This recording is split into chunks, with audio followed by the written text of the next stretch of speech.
সূচনাতেই একটা কথা রিমাইন্ডার হিসাবে বলতে চাই। আল্লাহ সুবহানাহু ওয়া তাআলা কোরআনে হাকীমের ভিতরে দুইটা আয়াতে বলেছেন বাকিয়াতুস সালিহাত। মানুষের জীবনে আমরা যা কিছু করি এই সব কিছু আমাদের বিরুদ্ধে যায়, একমাত্র আমলে সালেহা এটাই বাকি থাকে। নেক যে কাজটা করা হয় এই কাজটাই বাকিয়াতুস সালিহাত, এটাই বাকি থাকে। আমরা জীবনে দৈনন্দিন জীবনে সকাল থেকে সন্ধ্যা পর্যন্ত আল্লাহর দেওয়া জান আমরা ব্যবহার করি, আল্লাহর দেওয়া সব নিয়ামত গুলো আমরা ব্যবহার করি। এই আল্লাহর দেওয়া আমানত গুলো আমরা ব্যবহার করি কতটুকু আল্লাহর জন্য করি, এটা একটা গুরুত্বপূর্ণ বিষয়। আজকে সকালে ঘুম থেকে উঠি, ওঠার পরে একটা সংবাদ দেখি যে আমি যখন হাফিজি থেকে ভর্তি হই তখন আমার বিট সিনিয়র, তখন আমি শুনছি সূরা ফুরকান পড়িয়া। বেশি দূরেই নাই আমার বাড়ি থেকে, জড়ি প্রকারও ওনার বাড়ি, আমার চাইতে সামান্য বড়। এত সুন্দর কোরআন তিলাওয়াত আছে, ওনার কোরআন তিলাওয়াতে মনে হচ্ছে যেমন ফাঁকিয়ে গান গাইতেছে, ফাতা লড়তেছে, এমন এত সুন্দর তিলাওয়াত, এত সুন্দর বয়স আছে। আল্লাহর বান্দা সকালে উঠে দেখি নাই,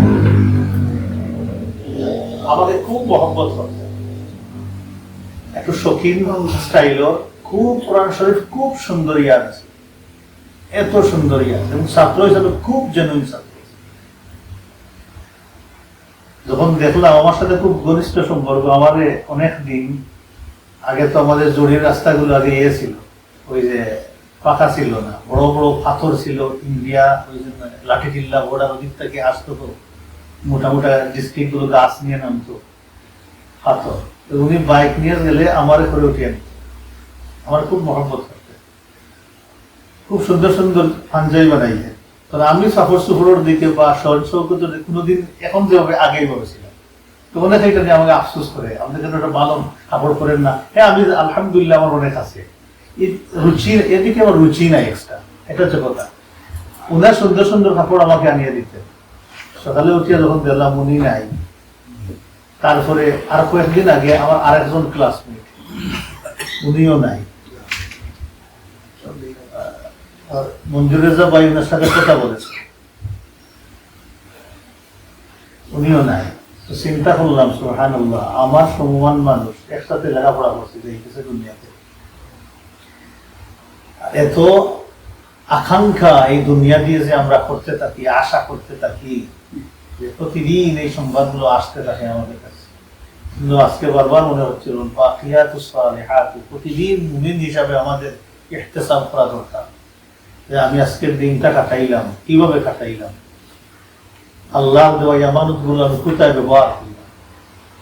প্রথমেই আমি আপনার কাছে দোয়ার আরজি, আমার ফাইলেই সব সময় বলতেন যে আমার জন্য দোয়া হবে, অতীতের স্মৃতিগুলো সুখে বাঁচতেছে, আর মনে হচ্ছে যে আপনাদের কাছে দোয়ার আরজি, আল্লাহর বান্দার জন্য দোয়া করেন। কোরআনের পাপি এবং খাদিম ছিল, আল্লাহ তাআলা ওনাকে জান্নাত নসিব করুন। আমরা আলোচনা করতেছি আল্লাহ রাসূলের সিরা,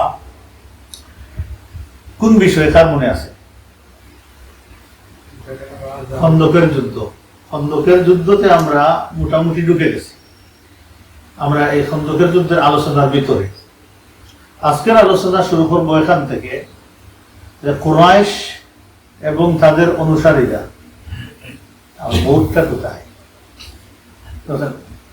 উল্টে হোসেন লেখা রয়েছে লাগছে, আচ্ছা মোটামুটি আছে।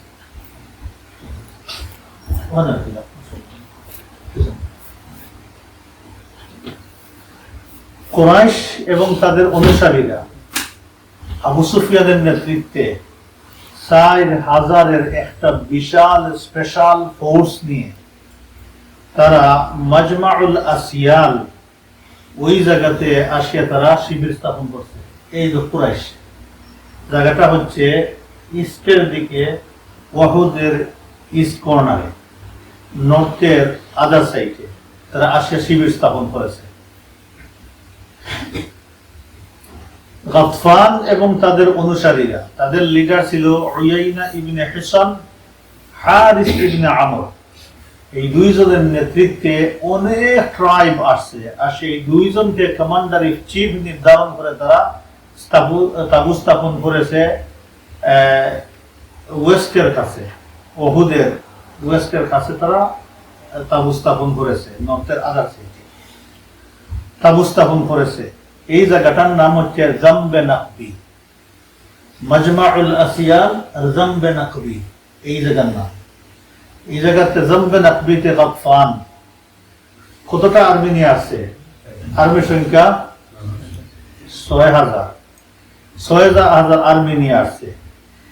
এখন এই জেনারেল কন্ডিশন আর্মির এই ফোর্স সম্পর্কে আল্লাহ সুবহানাহু ওয়া তাআলা সূরাতুল আহজাবে বলতেছেন, إذ جاءوكم من فوقكم ومن أسفل منكم إذ جاءوكم।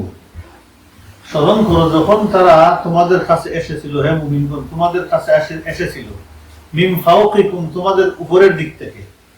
মুফাসসিরিনে কেরামগণ বলতেছেন উপর দিক বলতে গাতফান তার আশপাশের যত ট্রাইব গুলো আছে তাদেরকে আল্লাহ তাআলা বুঝিয়েছেন, ওরা ছিল উপরে। অমিন আসফালা মিনকুম, আর তোমাদের নিচ থেকে এসেছে। নিচ থেকে বলতে মক্কাবাসীদেরকে বোঝানো হয়েছে। তো আরবের লোকজন তারা মনে করতো মক্কার এরিয়াটা আনুপাতিক নিচে, অন্যান্য এরিয়া সাইডে। সো গাতফানিরা এই সাইড ছিল উপরে আর ওই সাইড ছিল নিচে। একটা আরেকটা তাফসীর হচ্ছে আবার যে সাইডে বনু কুরাইজা বসবাস করতো এই সাইডটাও ছিল একটু উপরে। তো ওরাও তো ষড়যন্ত্র করতেছে। অতএব আল্লাহ সুবহানাহু ওয়া তাআলা বলতেছেন, ইয জাউকুম মিন ফাওকিকুম ওয়া মিন আসফালা মিনকুম, তারা এসেছিল তোমাদের কাছে উপর দিক থেকে নিচের দিক থেকে, দুই দিক থেকে তারা এসেছিল। এবং তাদের এত সৌর্যবীর্য শক্তি তারা প্রদর্শন করে এসেছিল, এই নাম্বার দেখে মুসলমানদের কি মনে হচ্ছিল? আল্লাহ তাআলা বলতেছেন, وَإِذْ زَاغَتِ الْأَبْصَارُ وَبَلَغَتِ الْقُلُوبُ الْحَنَاجِرَ। মুসলমানদের এই আরবি সংখ্যা দেখে চক্ষু বিস্ফোরিত হচ্ছিল, আর্মির দিকে তাকানো যাচ্ছিল না। এই পরিমাণ আর্মি, উহুদ পাহাড় পর্যন্ত এগোচ্ছে তাদের আর্মির সংখ্যা, শুধু আর্মির আর্মি, এত আর্মি। এখন এই মুসলিমে কয়েকজন সাহাবী কিভাবে ফাইট করবেন?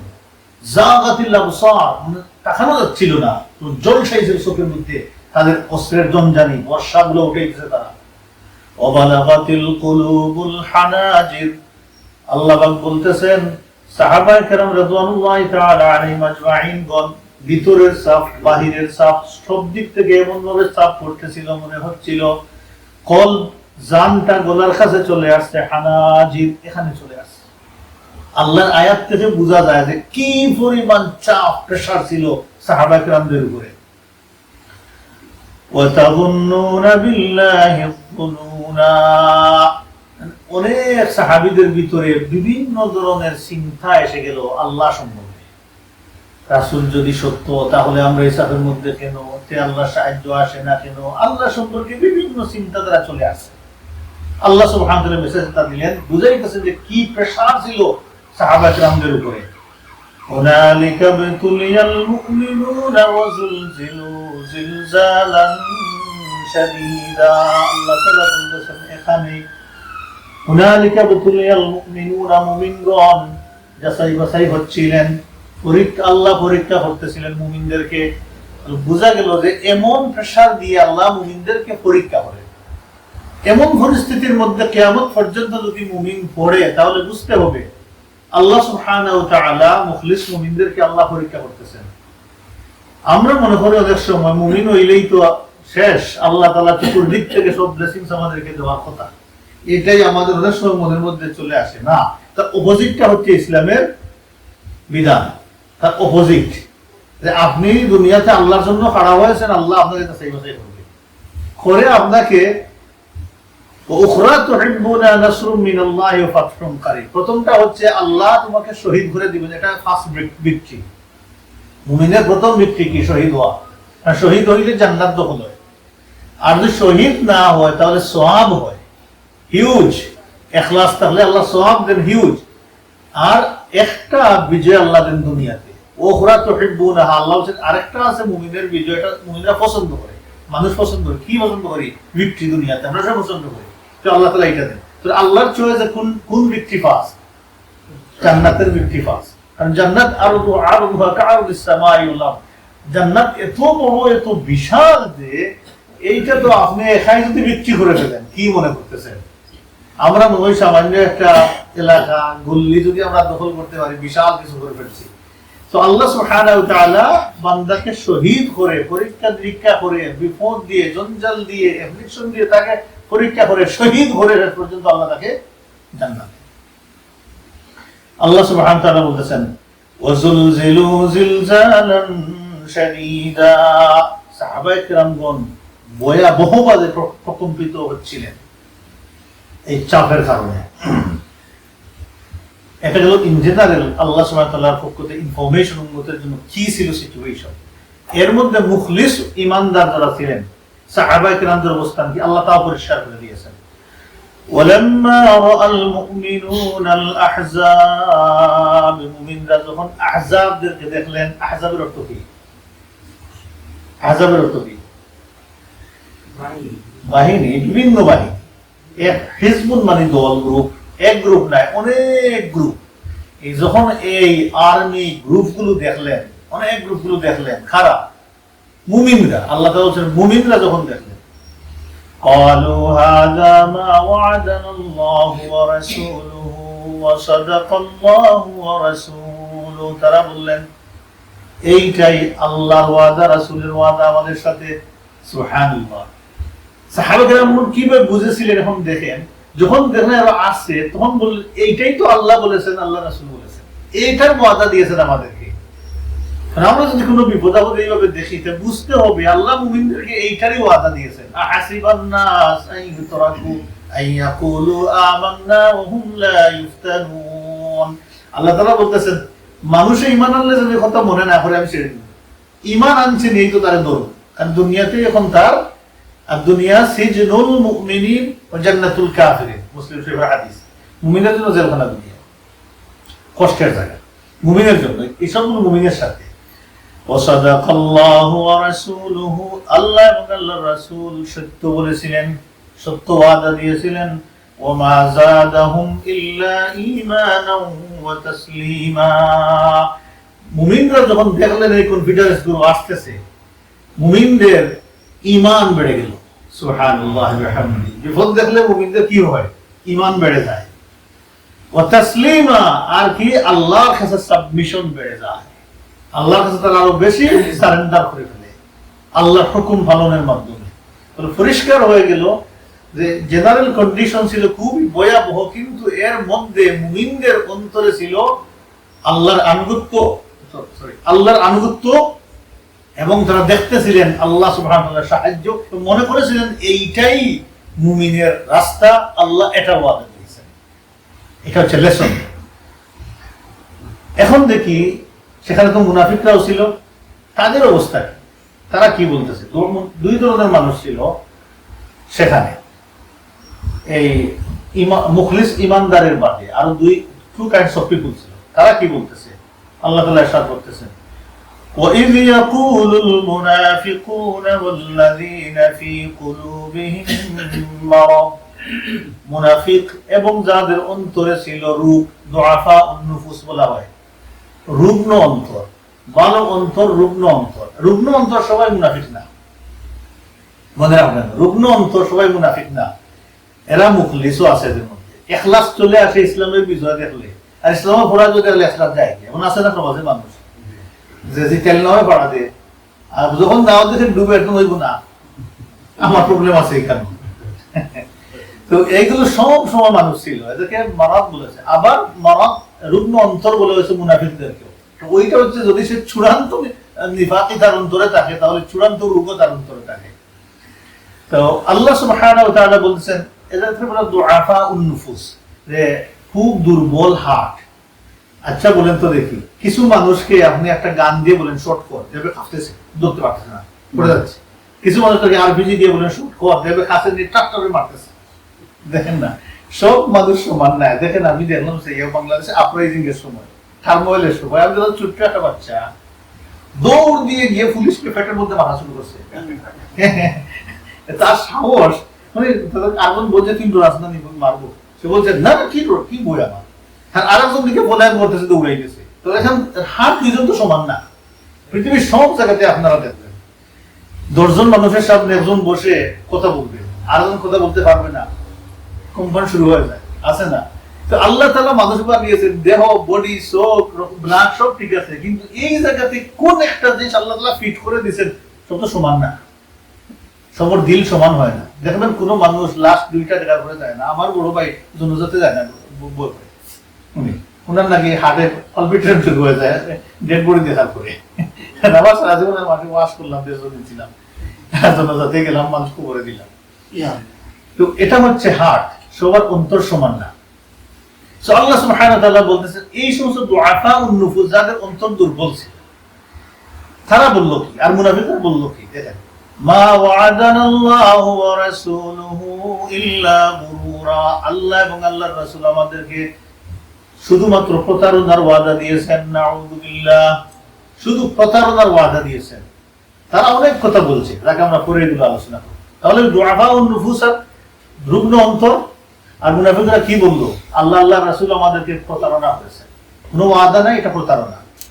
রাসূলুল্লাহ সাল্লাল্লাহু আলাইহি সাল্লাম অলমোস্ট 3000 আর্মি নিয়ে, এর মধ্যে মুনাফিকও ছিল, এর মধ্যে কিছু বনু কুরাইজার ইহুদিও জয়েন করেছিল। বনু কুরাইজার ইহুদিরা জয়েন করতে বাধ্য, কারণ তাদের সাথে আল্লাহ রাসূলের চুক্তি ছিল। তারা আল্লাহ রাসূলের সাথে যুদ্ধ করবেন না, আল্লাহ রাসূল তাদের সাথে যুদ্ধ করবেন না। বহির শক্তি যদি আক্রমণ করে, তারা সবাই মিলে বহির শত্রুর বিরুদ্ধে যুদ্ধ করবে, এই ধরনের চুক্তি ছিল আল্লাহ রাসূলের সাথে। যার কারণে প্রকাশ্যে তারা চুক্তির এগেইনস্টে এটা দেখাইলো না বিগিনিং এ, তারাও আসলো এখানে, কিছু বেশি না, সামান্য আছে। তো রাসূলুল্লাহ সাল্লাল্লাহু আলাইহি ওয়াসাল্লাম এই বাহিনী নিয়ে সালা, আমি আগে দেখাইছি, এখানে এই যে মদিনার পরে এখানে ছোট্ট একটা টিলা আছে, ছোট্ট একটা টিলা আছে, এই ওই টিলার নাম হচ্ছে সালা টিলা, হিল। ওইটার সামনে গেলেন, কেউ বলছেন ওটার ওই ফাঁসে গেলেন, এবং পুরা খন্দকের সব জায়গাতে মোটামুটি এই তীরন্দাজ বাহিনী রেডি রাখলেন রাসূলুল্লাহ সাল্লাল্লাহু আলাইহি ওয়াসাল্লাম। এখন মুসলমান আর কাফিরদের মাঝখানে মেইন বাধা কোন জিনিস? পরীক্ষা। মেইন বাধা হয়ে গেল পরীক্ষা। রাসূলুল্লাহ সাল্লাল্লাহু আলাইহি ওয়াসাল্লাম প্রিপারেশন নিচ্ছিলেন যে আব্দুল্লাহ ইবনে উম্মে মাকতুম রাদিয়াল্লাহু তাআলা আনহুকে মদিনার দায়িত্ব দিলেন, বলে তুমি নামাজ পড়াও মসজিদে। আর পিছে থাকলেন কারা? শুধু থাকলেন মহিলাগণ আর বাচ্চা আর দুর্বল মানুষ, নিচেই বলে না, আর কেউ নাই। সবল কেউ পিছনে ছিলেন না, সবাই চলে আসছেন। রাসূলুল্লাহ সাল্লাল্লাহু আলাইহি ওয়াসাল্লাম অর্ডার দিয়েছিলেন যে মহিলা এবং বাচ্চাদেরকে দুর্গের মধ্যে রেখে দিন। আল্লাহ রাসূলটা আশঙ্কা করেছিলেন যে কিছু ঘটার সম্ভাবনা থাকতে পারে, এই জন্য এদেরকে আগে ভাগেই দুর্গের মধ্যে রেখেছিলেন, কেউ বাহিরে যাইবে না, আনটিল আমরা যুদ্ধ থেকে আসার আগ পর্যন্ত সবাই থাকবা সেফ জায়গাতে। রাসূলুল্লাহ সাল্লাল্লাহু আলাইহি ওয়াসাল্লাম খন্দকের যুদ্ধের দিন মুসলমানদের একটা শিআর দিয়েছিলেন, একটা আলামত, সাংকেতিক চিহ্ন দিয়েছিলেন, যে সবার পতাকাতে হাতে যে জায়গাতে ছিল এটা লেখা ছিল যে হামিম লা ইউনসার, হামিম লা ইউনসার। পরে দেখবেন অনেক যারা তাবিজ দিয়ে তারা ওইটা লিখে দিয়ে দেয় হামিম লা ইউনসার, অনেকে এটা ইউজ করে, অনেকের দোকানে দেখবেন লেখা আছে হামিম লা ইউনসার। ওইটা আসলে এই ছিল না। আল্লাহ রাসূল শিআর দিয়েছিলেন হামিম লা ইউনসার, মানে হচ্ছে যে ওরা সাহায্য পাবে না, ওরা বিজয় লাভ করবে না, আমরাই বিজয় লাভ করবো। এটা একটা ছিল সাংকেতিক চিহ্ন, একটা স্ট্রেংথের একটা উপায়। যুদ্ধের ভয়াবহতা এত বেশি ছিল, মুনাফিকগণ এই ভয়াবহতা দেখে অনেক কথা বলতে লাগলো। আল্লাহ সুবহানাহু ওয়া তাআলা কিছু কথা সূরাতুল আহজাবে উল্লেখ করেছেন। আল্লাহ সুবহানাহু ওয়া তাআলা বলতেছেন وإذ قالت طائفة منهم يا أهل يثرب لا مقام لكم فارجعوا এদের মধ্যে একটা দল খাড়া হয়ে বলল ইয়া আহলা ইয়াসরিব, হে ইয়াসরিবের মানুষেরা, আজকে লা মুকাম আলাকুম, আজকে তোমাদের এখানে দাঁড়ানোর সুযোগ নাই, কিভাবে যুদ্ধ করবে তোমরা? ফারজিউ, ফিরে যাও মদিনাতে, যুদ্ধ করতে পারবে না।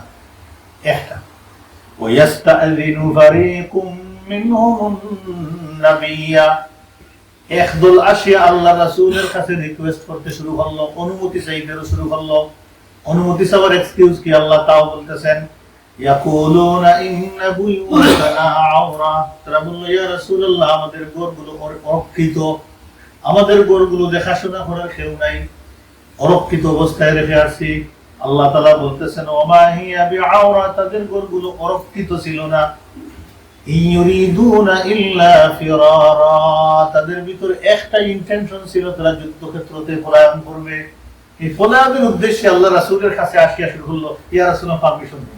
আল্লাহ রাসূল ওদিকে যুদ্ধ করবেন, সাহাবায়ে কেরামদের ডাইরেকশন দিবেন না, এদিকে তাদের আবার ভিতরে আপরাইজিং গুলো আবার সামাল দিবেন, আবার লার্জ নাম্বার আসিয়ে বলছে ইয়া রাসূলুল্লাহ আমাকে পারমিশন দিন, আমার ঘরে চলে যেতে হবে। কঠিন পরিস্থিতি না?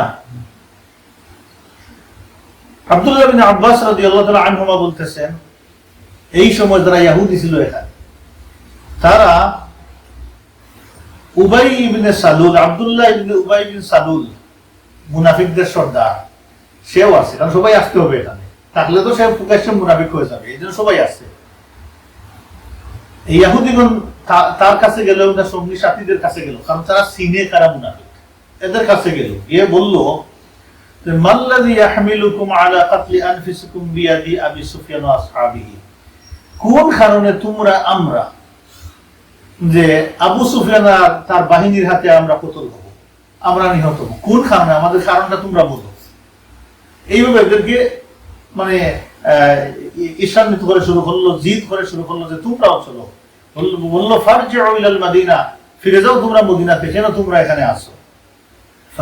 فإنا مع القوم فأنا مع القوم فإنا مع القوم فأنتم آمنون, গিয়ে তোমরা ঘরে বসে থাকো, তোমরা নিরাপদ থাকো।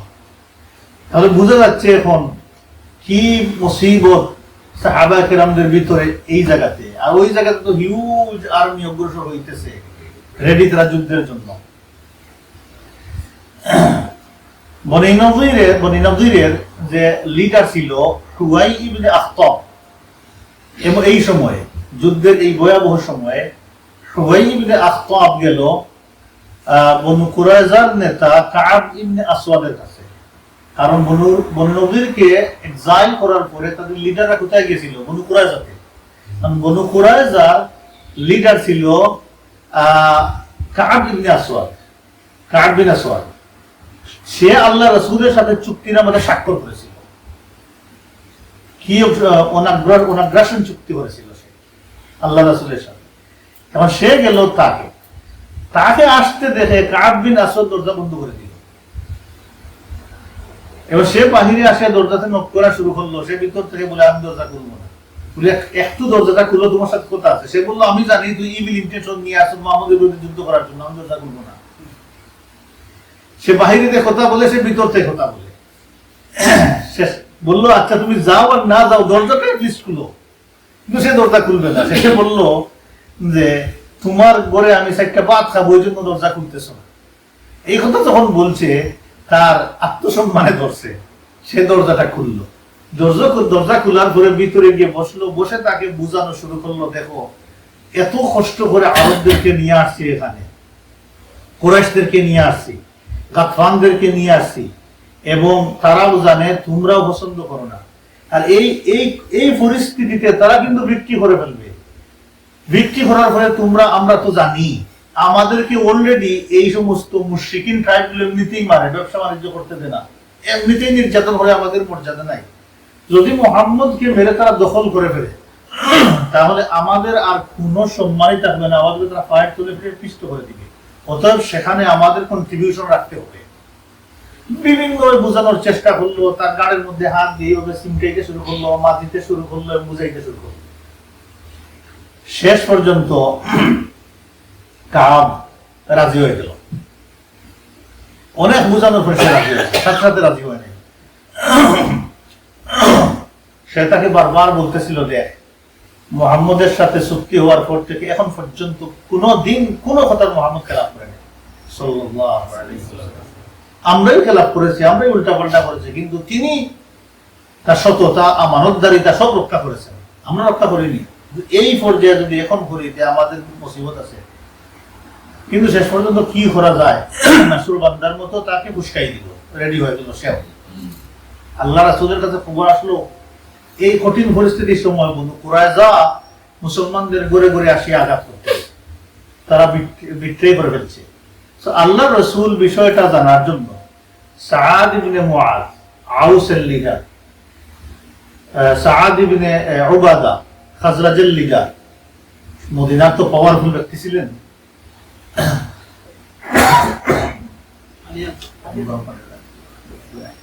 আব্দুল্লাহ ইবনে রাওয়াহাকে সাথে দিলেন, আর খাওয়াত ইবনে জুবাইর, এই চারজন আল্লাহ রাসূল পাঠাইলেন, যাও একটু খবর নিয়ে দেখো আসলে বিষয়টা কি। যদি তুমি তাদেরকে সত্যি সত্যি বিট্রেয়াল পাও তাহলে আসিয়া সাংকেতিক চিহ্ন দিয়ে আমাকে বলবা, জোরে বলবা না, কারণ জোরে শুনলে অন্যান্য সাহাবা কেরামের মন ভেঙে যেতে পারে, জেনারেল মুসলমানের অন্তর দুর্বল হয়ে যেতে পারে, এই জন্য বলবা না। যদি দেখো না এটা মিথ্যা, তারা তাদের ওয়াদার উপরে আছে, তাহলে প্রকাশ্যে ঘোষণা দিবা। আল্লাহ রাসূল এই কথা বলে তাদেরকে দিয়ে দিলেন। সাহাবায়ে কেরামগণ এখানে এসে তাদেরকে দেখলেন যে হুয়াই ইবনে আখতাব, কাব ইবনে আসওয়াদ এবং তার সঙ্গপাঙ্গুরা যা ধারণা করে আসছেন তার চাইতে আরো ভয়াবহ, এর চাইতে আরো ডেঞ্জারাস পজিশনে তারা আছে। কাউকে কেয়ার করে না, আগে তো গেলে কেয়ার করে কথা বলতো, এই সমস্ত বড় সাহাবী সাআদ বিন মুআজ, সাআদ বিন উবাদা, এদের সম্মান করতো, ওদের সম্মানই করতেছে না। সাআদ বিন মুআজ রাদিয়াল্লাহু তাআলা আনহু গিয়ে বলতেন, আল্লাহ রাসূল সম্পর্কে তোমাদের কি সিদ্ধান্ত? তারা বলছে, হু ইজ রাসূলুল্লাহ, আল্লাহ রাসূল কে? উই ডোন্ট নো হিম, আল্লাহ রাসূলকে আমরা চিনি না, মুহাম্মদকে আমরা চিনি না, এইভাবে কথা বলতেছে, তোমাদেরকে আমরা চিনি না, এইভাবে গুন্ডামি আর সুরে কথা বলতেছে, কাউকে তারা চিনে না এখন। হ্যাঁ, তখন সাআদ বিন মুআজ রাদিয়াল্লাহু তাআলা আনহু বলছেন, তোমাদের সাথে তো চুক্তি আছে। তারা বলছে, কিসের চুক্তি? কোনো চুক্তি নাই, প্রকাশ্যে ঘোষণা দিয়েছে, কোনো চুক্তি নাই। তখন সাআদ বিন মুআজ রাদিয়াল্লাহু তাআলা আনহু, একটু সব সমাজে আছে না কিছু মানুষ স্ট্রেট ফরওয়ার্ড, উনি খুব স্ট্রেট ফরওয়ার্ড ছিলেন এবং খুব ওইলে কিছু আছে না খারাপ প্রকৃতির মানুষ। উনি যাদের দাড়ি দিয়েছেন এবং জিঙ্গি দিয়েছেন, বৎসনা করছেন, আদব গোষ্ঠী তোমরা এই করতেছো, দেখা যায় তারা কাউন্টার ওনাকে তারা আরো বৎসনা করে দিল। তখন তিনি আরো চড়াও হওয়ার ইচ্ছা করছিলেন তাদের উপরে। সাআদ বিন উবাদা রাদিয়াল্লাহু তাআলা আনহু বললেন, ভাই শুনো, সাআদ বিন মুআজ শুনো, এদেরকে বৎসনা দিলাম নাই, এর চাইতে বড় ভয়াবহ কাজ, তারা চুক্তি ভঙ্গ করেছে, চলে আসো, কিছু করার দরকার নেই। সাহাবায়ে কেরামগণ এই চারজন আল্লাহ রাসূলের কাছে এসে ইঙ্গিত স্বরূপ বললেন, আজাল কারা। কোনো সাহাবী বুঝেন নাই, বললেন আজাল কারা। আজাল কারা বলতে যে আমরা আগে আলোচনা করে আসছি, আজাল এবং কারা যেভাবে চুক্তি ভঙ্গ করেছিল, যে ওই পজিশনে আছে তারাও, আল্লাহ রাসূল বুঝে ফেলছেন। আল্লাহ রাসূল সাথে সাথে বলছেন আল্লাহু আকবার, সাহাবায়ে কেরাম তাকবীর দিয়েছেন, বুঝেন নাই কি জন্য তাকবীর দিয়েছেন। আল্লাহ রাসূল বলছেন, আল্লাহ যা করে ভালোর জন্য করে। তাহলে দেখছেন ইহুদিরা বিশ্বাসঘাতক। এই কারণে কোরআনের বিভিন্ন আয়াতে ইহুদিদেরকে বলা হয়েছে খাইনুন, এরা খেয়ানতকারী, এদের উপরে আল্লাহ লানত, বিপদ আসবে পরে তখন দেখবেন যে আফসোস করেন না এদের জন্য, ওরা খেয়ানতকারী। কোন সময় তারা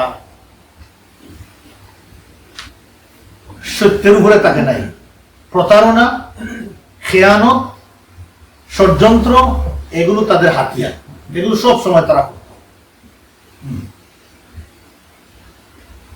মুশরিকগণ এখন হামলা করতেছে, তারা হামলা করার জন্য অগ্রসর হয়ে হামলা করতেছে, দূরতে তীর মারতেছে, কিন্তু যখন দেখছে সামনে আসিয়া খন্দ, তারা হতভম্ব হয়ে গেছে। তারা বুঝে নাই যেখানে গেলে হঠাৎ করে তারা এখানে একটা ব্যারিয়ার পেয়ে যাবে। খন্দকটা এমন ভাবে ছিল খাটা সুজা, আর তো মাটি ভাঙ্গে পড়ে না, সুজা ছিল। খন্দকের মধ্যে একবার পড়লে উঠার রাস্তা নাই, মনে রাখবে। এই ফোর্সে যে পড়ছে উঠার রাস্তা নাই, জাম দিয়ে যদি পড়ে যায় তো কবর। এইভাবে সুজা খেটে নামনা নামাই দিয়েছেন, আর জাম্প দিয়ে সাথে আসতে পারবে এই পরিমাণ দূরত্ব নাই, আসা সম্ভব নাই তাদের। এখানে আসিয়ে তো তারা স্টার্ট হয়ে গেছে। সেখানে আসিয়ে তারা তীর মারা শুরু করছে, যখন তার রাগে গুসায় ফেটে পড়ছে, কি করবে তারা, এখানে আসিয়া যাইতে পারতেছে, তীর মারছে। সাহাবায়ে কেরামগণ ওই পাশ থেকে তীর মেরেছে। তীর মারার সাথে সাথে, কারণ তাদের নাম্বার ছিল হিউজ, মুসলমানের নাম্বার কম, তাদের তীর লক্ষ্যভ্রষ্ট হয়, মুসলমানদের তীর লক্ষ্যভ্রষ্ট হয় না, গেলেই পড়ে। তা আল্লাহর মেহেরবানিতে প্রথম ধাক্কাতেই যারা তীর মারছে, মুসলমানগণ তীর মারছে, তারা 6 জন মুসলমানকে শহীদ করে দিয়েছে, আর মুসলমানগণ 10 জন কাফিরকে জাহান্নামে পাঠিয়ে দিয়েছে। 10 জন তাদের কত জন গেছে, 10 জন পড়ে গেছে তাদের। এই 6 জন শুধু একসাথে পড়েন নাই, পরে আহত হয়েছিলেন আস্তে আস্তে পরে। এর মধ্যে সাদ বিন মুআজ তিনিও ছিলেন, পরে তিনি শহীদ হয়েছেন। এরা যখন পড়ে গেছে, পিছন দিকে গেছে, গিয়ে এখন চিন্তা করছে তাহলে ওটা বরাট করে দিই, একটা রাস্তা বানিয়ে দিই, মাটি আনিয়ে কিছু ফালাই দিয়ে আসছে লোকজন, সাহাবায়ে মারছেন তীর, দৌড়ে বলায় মারছে। এখন তো তারা সে কি করবে সেখানে, তারা বলছে তাহলে এখানে সিজ করলাম, তো কারণ আমরা 10 বছর এখানে থাকবো, বাড়িতে খাবার আনবো, খাবো, আর এদের এখানে সিজ করে রাখলাম। এখন তারা কি করলো, মুসলমানদেরকে সিজ করে ফেললো। এখন দিন অতিবাহিত হইতেছে, সিচুয়েশন ভয়াবহ রূপ ধারণ করতেছে। মুসলমানদের ভিতরে অবস্থা, খানি পানি সব শেষ হয়ে আসতেছে। কাফিররা অগ্রসর হইতেছে তাদের সর্বশক্তি দিয়ে মুসলমানদেরকে ধ্বংস করার জন্য। এমন সময়, এই কঠিন পরিস্থিতির সময়, একজন মুনাফিক, তার নাম ছিল মুআত্তিব ইবনে কুসাই। মুআত্তিব ইবনে কুসাই একজন মুনাফিক। সে বলল, দেখো, মুহাম্মদ সাল্লাল্লাহু আলাইহি ওয়াসাল্লাম আমাদেরকে প্রতিশ্রুতি দিয়েছেন, আমরা রোম পারস্যের মালিক হয়ে যাব, ইয়েমেনের মালিক হয়ে যাব। আজকে কোথায় আমরা ঠিকমতো টয়লেট করতে পারতেছি, আমাদের এই পরিস্থিতি হয়েছে, তাহলে মুহাম্মদের ওয়াদাগুলো কোথায়? এইভাবে বলে তারা আরো কিছু মুখলিস মুসলমানদেরকে চাইলেও পাঠাই দেওয়া, আলহামদুলিল্লাহ সম্ভব হয়নি। মুনাফিকরা আরো কিছু যন্ত্রণা এবং মুসলমানদের কষ্ট দেওয়া শুরু করলো।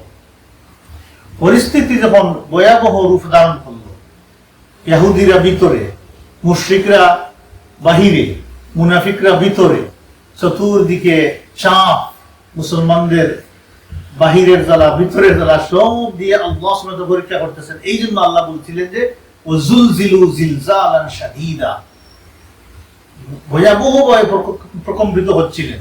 খাবার তো ছিল না, সাহাবা কেমন 2 দিন 3 দিন পর্যন্ত পানি অথবা একটা কিছু হইয়া সময় কাটাইতেছেন, খাবার নাই, অনেক সাহাবা দাঁড়াইতে পারতেছেন না। নেক্সট সেশনে বলবো, দেখবেন একটা ঘটনা বলবো, সাহাবায়ে তাদের পরাজয় হয়ে গেছে, তখন সাহাবায়ে কেরামদের যে রাত্রে আল্লাহ ভিত্তি দিয়েছেন, ওই রাত্রের ঘটনাটা কি বর্ণনা করবো নেক্সট সেশনে ইনশাআল্লাহ। এই পরিস্থিতির সময় সাহাবায়ে কেরাম, দেখেন আমরা আগে আলোচনা করেছি যে ভয়াবহ যুদ্ধের সময়ও নামাজ মিস হয় নাই, কিন্তু অনলি খন্দকের যুদ্ধের দিন নামাজ পর্যন্ত মিস হয়ে গেছে। এখন কি অবস্থায় সাহাবায়ে কেরামগণ ছিলেন, রাসূল সাল্লাল্লাহু আলাইহি ওয়াসাল্লাম ছিলেন।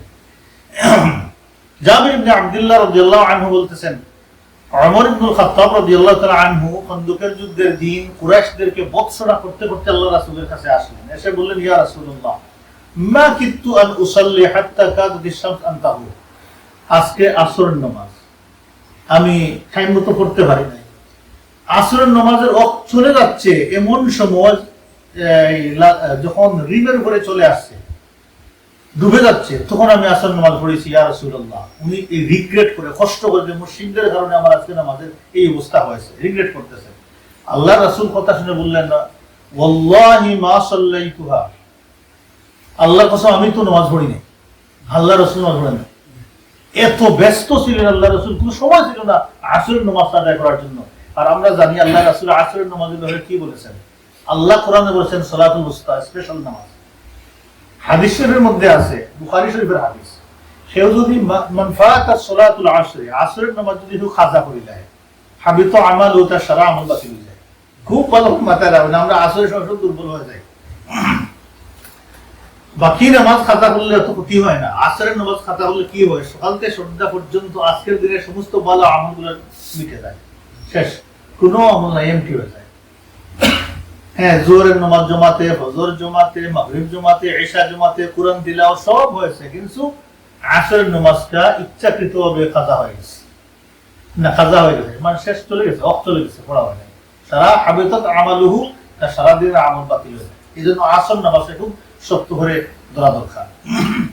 রাসূলুল্লাহ সাল্লাল্লাহু আলাইহি সাল্লাম বুতহানে গেলেন, বুতহানে গিয়ে আল্লাহর রাসূল ওযু করলেন, সাহাবা কেরামগণ ওযু করলেন, তারপরে আল্লাহর রাসূল ফাসাল্লাল আসরা বা'দা গুরুবিশ শামসি, সূর্য ডুবার পরে আল্লাহর রাসূল আসরের নামাজ আদায় করলেন, তারপরে আল্লাহর রাসূল মাগরিবের নামাজ আদায় করলেন।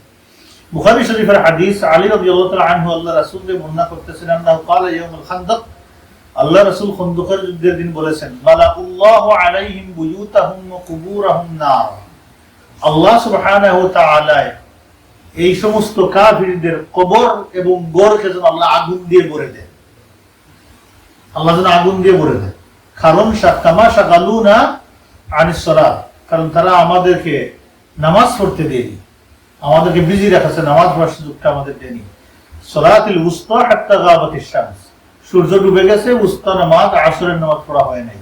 মুসনাদ আহমদের হাদিস, আন্নাহুম হাবাসুহু আনিস সালাতিজ যুহরি ওয়াল আসরি ওয়াল মাগরিব ওয়াল ইশা ফাসাল্লাহুন্না জামিআন, আল্লাহ রাসূল এত বিজি ছিলেন, যোহর পড়তে পারেন নাই, আসর পড়তে পারেন নাই, মাগরিব পড়তে পারেন নাই, ইশা পড়তে পারেন নাই, আখেরি ওয়াক্ত ইশার গিয়ে আল্লাহ রাসূল 5 ওয়াক্ত নামাজের সাথে আদায় করেছেন। এই পরিমাণ বিজি ছিলেন, এবং চিন্তা করে দেখেন মুসলমানদের কি অবস্থা, আল্লাহ শুধু শুধু এটাই ছিল, আল্লাহ তুমি সাহায্য করো, আর কোনো উপায় নেই, এই পরিস্থিতি ছিল। এক সময় ছোট একটা নেরো এক সাইড ছিল ওই দিকে, নর্থের ইস্টার সাইডে, ওই দিকে ছোট্ট একটা নেরো রাস্তা জায়গা ছিল, ওইটা কম, মানে খন্দকের এরিয়াটা উইডটা কম ছিল। এই নেরো জায়গা দিয়ে আমর ইবনে আব্দে উদ, ইকরামা ইবনে আবু জাহেল, দুরার ইবনুল খাত্তাব, তার সাথে আরেকটা গ্রুপ, ছোট্ট একটা গ্রুপ, মানে ওরা ছিল ভয়াবহ যোদ্ধা। আমর ইবনে আব্দে উদ ছিল খুব ভয়াবহ যোদ্ধা। সে কি করলো, সেদিক থেকে তাদের বর্ষা আর তরবারি দিয়ে উটকে, খুব প্রশিক্ষিত উট ছিল, জাম্প দিয়ে চলে আসলো কয়েকজন, আসিয়া এই সালা পাহাড়ের খাঁচাটা দাঁড়াইল, আর ধরে আস্তে আস্তে আসছে। আমর ইবনে আব্দে উদ সে বদরের যুদ্ধে আহত হয়েছিল, আহত হয়েছিল। এই আহত হওয়ার কারণে সে উহুদের যুদ্ধে আসতে পারেনি, এই জন্য সে রিগ্রেট করছিল। সে বলছিল, যদি সামনের দিনগুলোতে আমার কোনো চান্স আসে তাহলে পৃথিবীবাসী দেখবে আমি কত সাহসী যোদ্ধা, সে বলেছিল। সে এখান থেকে চলে আসলো সামনে, এই তার বাহিনী নিয়ে আসিয়া সে দূর থেকে মুবাজারার ডাক দিল, 1-to-1 ফাইটিং এর ডাক দিল, আসো যুদ্ধ হয়ে। পিছিয়ে আছে ইকরামা আর ভয়াবহ যোদ্ধা, আর সাহসী আর যোদ্ধা নিয়ে সে এসেছে। রাসূলুল্লাহ সাল্লাল্লাহু আলাইহি সাল্লাম দেখলেন যে আসলে সে ডেঞ্জারাস যোদ্ধা। আল্লাহ রাসূল বললেন, কে আছো তার মোকাবিলা করার জন্য? আলী রাদিয়াল্লাহু তাআলা বললেন, ইয়া রাসূলুল্লাহ আমি আছি। তো আল্লাহ রাসূল ওদের বুককে করেন নাই, আল্লাহ রাসূল ইচ্ছা ছিল আরো কোনো একজন গিয়ে মোকাবিলা করুক, আলী তাও ইন কেস যদি আলী মারা যায়, আল্লাহ চাচ্ছিলেন না যে আর আলী না যাক, অন্য কোনো সাহাবী যাক। সূরা এটা একটা বর্ণনা, আল্লাহু আ'লাম, এর সত্যতা আমি যাচাই করি নাই। তবে এখানের মধ্যে আদার সিরাতের মধ্যে আছে যে আলী রাদিয়াল্লাহু তাআলা আনহু তা আল্লাহ রাসূলের পারমিশন নিয়ে অগ্রসর হয়েছেন। তিনি বলছেন, আমি তোর মোকাবিলা করব, এই বলে তিনি সামনে অগ্রসর হয়ে গেছেন, হয়ে বলছেন, হে আমর, তুমি তো আল্লাহর কাছে একটা ওয়াদা দিয়েছিলে, তুমি বলেছিলে যে কুরাইশদের কোন এক ব্যক্তি তোমাকে 2টা কাজের একটার দিকে দাওয়াত দিবে। বললো, হ্যাঁ আমি ওয়াদা করেছিলাম। তুমি একটা ছিল তোমার যে একটা ওয়াদা ছিল তোমার যে আল্লাহর দিকে তোমাকে ডাকা, আর একটা ছিল যুদ্ধের দিকে ডাকা। সে বলল হ্যাঁ। আলী রাদিয়াল্লাহু তাআলা বললেন, তাহলে আদউ ইলাল্লাহি ওয়া রাসূলিহি, আমি তোমাকে আল্লাহর দিকে ডাকলাম, আল্লাহ রাসূলের দিকে ডাকলাম, ইসলামের দিকে, ইসলামের দাওয়াত দিলে তুমি মুসলমান হও। সে বলল, আমার দরকার নাই ওইটা, আই ডোন্ট লাইক ইট। তারপরে তিনি বললেন, তাহলে আমি তোমাকে যুদ্ধের দাওয়াত দিলাম, আদউ ইলাল কিতাল, যুদ্ধের দাওয়াত দিলাম, তুমি অ্যাকসেপ্ট করো। সে বলল, হ্যাঁ আমি অ্যাকসেপ্ট করলাম।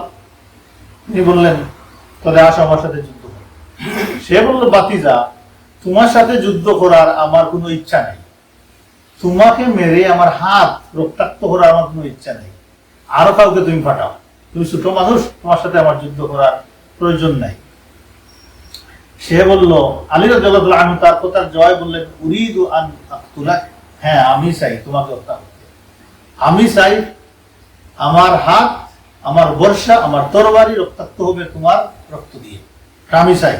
তখন আলী রাদিয়াল্লাহু আনহু যখন বললেন, তখন সে রাগে গুসায় গুড়ার উপর থেকে নেমে তার গালের মধ্যে তাপ্পড় দিল একটা, তো গাল তোর কি মূল্য আছে, এই বলে তার গুড়ার পুরা পিঠির মাঝখানে একটা চোখ দিল, দুই টুকরা করে দিল, একটা দিল।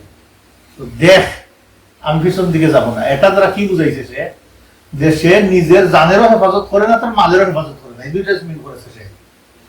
এবং মুসলমানরা যখন যুদ্ধ করতেছিলেন স্পেন বিজয় করার জন্য, বারবার যুদ্ধ করতেছেন, বিজয় করতে পারতেছেন না। যেদিন বিজয় করেছেন, কিভাবে করেছেন আপনারা জানেন হিস্ট্রি। তারেক বিন জিয়াদ আগে বলছেন, সমস্ত শিপগুলো ডুবাই দাও, শিপ ডুবাই দাও। মুসলমানদের সব শিপ ডুবে গেছে, এখন যাইবে কোথায়? ওরা মালের পিছন দিকে একটা সম্ভাবনা আছে, তখন সম্ভাবনা নেই। এখন কি করতে হবে? পিছে সমুদ্র, সামনে আছে ব্যক্তি জান্নাত, কোন দিকে যাইবা? এখন তো মুসলমানরা যুদ্ধ শুরু করেছেন, পিছন দিয়ে গেলে তো শেষ, সামনেই যাই। আল্লাহ বিজয় দিয়ে দিচ্ছে, ভিক্টরি দিয়ে দিচ্ছে। এটা হচ্ছে মানুষের চূড়ান্ততা। যখন কোনো এক্সকিউজ থাকে, এক্সকিউজ ব্যারিয়ার হয়ে যায় অনেক সময়, তো সে তার এক্সকিউজটা দূর করে দিল, কোনো এক্সকিউজ নাই, এখন সামনে অগ্রসর হলো, অগ্রসর হয়ে সে যুদ্ধ শুরু করলো, আলী রাদিয়াল্লাহু তাআলা আনহুর সাথে যুদ্ধ শুরু করলো। আলী রাদিয়াল্লাহু তাআলা আনহু বললেন, তুই মারবে না আমি মারবো, বলে আমি, বললো তুই মার, বলে না তুই মার দেখি। তো সে মারতেছে, তিনি প্রতিহত করতেন। তিনটা মারার পরে আলী রাদিয়াল্লাহু তাআলা দেখলেন সে একটু, তার হাত একটু দুর্বল হয়ে আসছে, তিনি ফিরাইছেন রায়, দুর্বল হয়ে আছে। আলী রাদিয়াল্লাহু তাআলা আনহু আল্লাহু আকবার বলে একটা দিলেন, একটা গিয়ে পড়লো তার মাথাতে, তার তরবারি আটকাইতে পারেনি, ডাল মাথাতে পড়ে তারা শরীর কেটে আলী রাদিয়াল্লাহু আনহু তরবারি মাটির মধ্যে গিয়ে ঢুকছে, দ্বিখণ্ডিত হয়ে গেছে। যখন সে ধরাশয়ী হয়েছে, সাহাবা কেমন তাকবীর দিয়েছে, আল্লাহু আকবার। তার এই ভয়াবহ অবস্থা থেকে পিছনে ছিল ইকরামা। ইকরামা বর্ষা ফেলে দিয়ে হাতে দিবে বয় নাই, এমন দৌড় উঠাইছে, দৌড়াইতে দৌড়াইতে একবারে পাড়ি দিয়ে তাদের ওই তাঁবুর ভিতরে গিয়ে ঢুকছে বয়ে। হাসান বিন সাবিত আল্লাহ রাসূলের কবি, আল্লাহ রাসূলের কবি, এই হাসান বিন সাবিত তার দৌড়ানো থেকে তিনি লম্বা কবিতা গাইছেন। কবিতাটা বললে মানে অতিরিক্ত সময় চলে যাবে, দরকার নেই। তিনি বলতেছেন, সে পালিয়ে গেল, ইকরামার কথা, সে পালিয়ে গেল, আমাদের জন্য বর্ষাটা রেখে গেল। এইভাবে তিনি শুরু করেছেন কবিতা। বলছেন, হে ইকরামা, তুমি এমন বান করেছো, মনে হয় যেমন তুমি যুদ্ধ জীবনে করোনি, একটা লাশ করতে দৌড় উঠাইছো, যুদ্ধ তোমার লাইফের মধ্যে করোনি। এভাবে তিনি খুব বেশি কবিতা দিয়ে তাদেরকে তিনি ইয়ে করলেন। শেষ পর্যন্ত কি বললেন, লাস্ট কবিতার লাস্টের দিকে বলতেছেন, তুমি মনে হয় উট ফাঁকির মতো ঊর্ধ্বশ্বাসে শ্বাস হাঁপাইতে হাঁপাইতে তুমি পলায়ন করতেছো, তোমার ফিট হায়নার ফিটের মতো দেখতে। তিনি এইভাবে আঘাত করতেছেন কবিতা দিয়ে। আল্লাহ পাক সুবহানাল্লাহ, আল্লাহ পাক উনার এই খুব মুখের মধ্যে, হাতের মধ্যে খুব ফোর্স দিয়েছিলেন। মুশরিকিনগণ একবার আল্লাহ রাসূলকে কবিতা দিয়ে আঘাত করার জন্য কিছু কবিদেরকে রেডি করেছিল। তো রাসূলুল্লাহ সাল্লাল্লাহু আলাইহি সাল্লাম হাসান বিন সাবিতকে মিম্বরের পাশে আরেকটা মিম্বর দিয়ে বললেন, এটাতে দাঁড়াও তুমি, আর ওদের মোকাবিলা করো কবিতা দিয়ে। আর বললেন, আল্লাহুম্মা আইয়িদ হাসান বিন সাবিত বিরূহিল কুদুস, আল্লাহ হাসান বিন সাবিতকে তুমি জিবরাইল দিয়ে সাহায্য করো। আর তিনি আল্লাহ জিবরাইল দিয়ে সাহায্য করতেছেন, আর হাসান বিন সাবিত এদেরকে ক্রাশ করতেছেন। সব কবিগুলো দুলিশাত হয়ে গেছে হাসান বিন সাবিতের কবিতা। তো যেটা যখন দরকার লাগে ওইটা ইউজ করা, ইসলাম এই শিক্ষাটা আমাদেরকে দিল। এই জন্য অনেকে দেখবেন লেখনী দিয়ে ইসলামের যুদ্ধ করতে পারে, কেউ জবান দিয়ে করতে পারে, কেউ ব্রেইন দিয়া, বুদ্ধি দিয়া করতে পারে, যেই যেই দিক থেকে আছে সেই দিকে সে করতে পারে। এই জন্য জিহাদের পার্টিসিপেশন ৪৬ ভাবে করা যায়। এর মধ্যে এইগুলো সব বর্ণনা করা আছে। ৪৬ পদ্ধতিতে জিহাদে কন্ট্রিবিউশন করা যায়। এর মধ্যে একটা হচ্ছে খুব বেশি দরালুক মানুষ যুদ্ধ করতে পারে না, চিন্তা করতে না, সেজন্য বসে বসে নামাজ পড়ে দোয়া করে, সেও মুজাহিদিনের সওয়াবের মধ্যে গণ্য হবে। আল্লাহ সুযোগটাও দিয়েছেন, দোয়া যেন সে করে। দীর্ঘ 20 দিন, মোর দেন 20 ডেজ গেছে গিয়ে এইভাবে চলতেছে।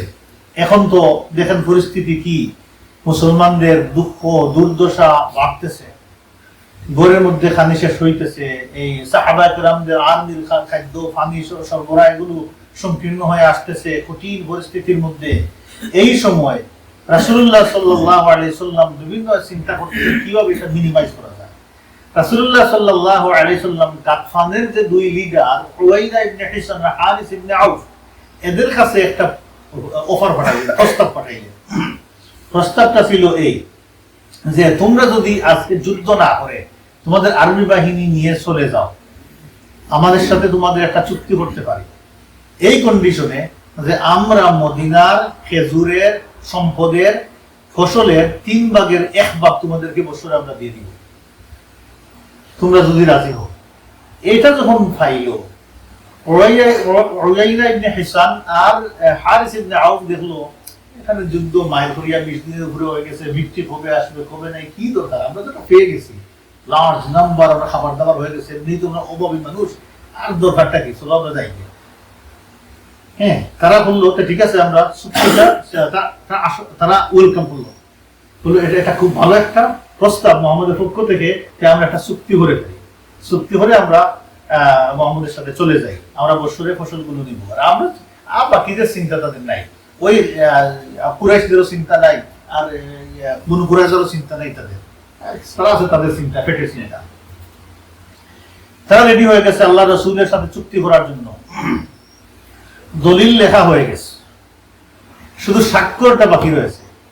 ফাইনালি রাসূলুল্লাহ সাল্লাল্লাহু আলাইহি ওয়াসাল্লাম সাআদ বিন মুআয ও সাআদ বিন উবাদা রাদিয়াল্লাহু আনহুকে ডাকলেন, ডাকিয়া তাদের সাথে আল্লাহর পরামর্শ করলেন, বলে আমি এই ভাবে অগ্রসর হয়েছি, মিনিমাইজ করার চেষ্টা করতেছি যাতে তাদের শক্তিটা দুর্বল হয়ে যায়, তারা যেন আর এই পজিশনে না থাকে, তোমাদের হেফাজতের জন্য আমি এটা করতেছি।